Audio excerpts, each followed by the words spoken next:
Hey, what's up guys? My name is Brandon Wicklund. I'm a health first fitness coach in Palm Desert, California. And today I just want to drop a little fitness tip for you. A common issue I see regarding the kettlebell swing. I'm not going to get into like super great detail about the actual swing, but I just want to talk about a common error and mistake that I tend to see and observe in people at different gyms across the country and wherever I'm at. So what that is that a kettlebell swing technically is a hip hinge, similar to a deadlifting pattern, right? So your knees are slightly bent and you're driving your butt backwards. So on a hinge, hips are moving front to back, versus in a squat, hips are moving up and down. And what I observed with a lot of people is that they tend to make the kettlebell swing more of a squat. And a common complaint that I'll hear people saying, especially when they're doing it wrong, is that their back hurts when they're doing kettlebell swings. Then they get afraid to do the swing because they think it's the swing itself, rather than realizing that they're just not doing it correctly, or they haven't learned it properly and put in the right amount of time to develop the skill. So remember, fitness is a skill. We're building skills and patterns here. It's not just, you know, something that you're just moving for the sake of moving. Because if you just do that and you just move and flail about, you're going to get hurt. And then you're unfit, right? So if we're hurt, we're unfit. So I want to show a little bit about the swing, how it should look, and then show you what people are doing wrong, and then give you a quick little exercise that you can practice your hip hinge, okay? So let me show you what people are doing incorrectly first, okay? So when they get their kettlebell, they're holding it, and they're tending to squat. Hips are moving up and down, so they're doing this.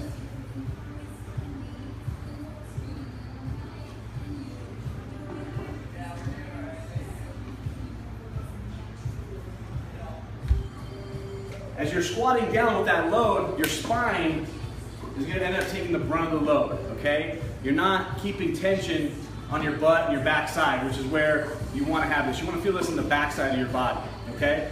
So let me show you what a hinge looks like. Just pay attention to the difference in what my hips are doing. On this one, my knees aren't really going to be bending that much. They'll be bent about right there, okay? So on the hinge, karate chop at the hips go back, neutral pelvis, chin down, and I'm going to reach for the belt here, okay? And I hike it.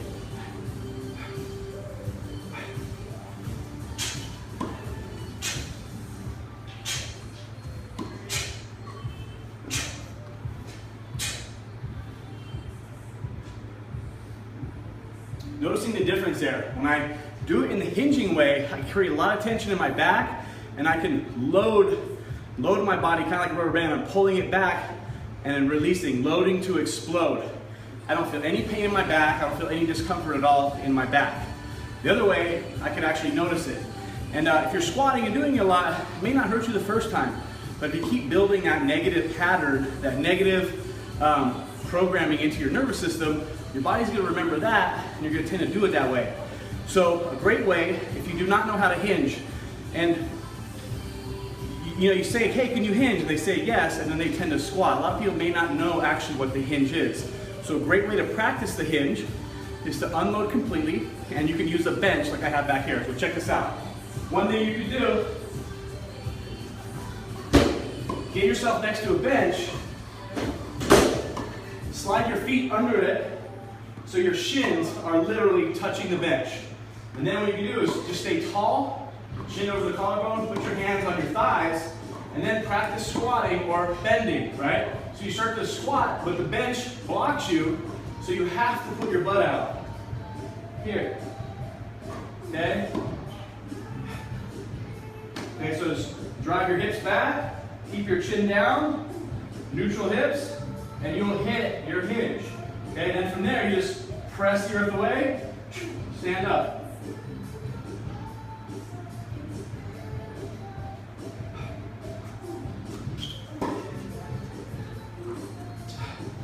I recommend practicing that a lot. Dial it in with no weight. That way, you're not going to have to, fight this load and try to correct something while under load. It's really hard to do. So if you practice that, think of your brain as the software, the body is the hardware. Once you download that software, then you can slowly start to add load to it. So practice on the bench, Then you could practice a basic deadlift and slowly work into doing a kettlebell swing correctly. Kettlebell swing is a great exercise to work your back, your butt, your legs, your hamstrings, all that kind of stuff when you're doing it correctly. So if you got any value out of that, hope you did. Share it, like it, comment below. My name is Brandon Wicklin. I will talk to you guys soon. Thanks.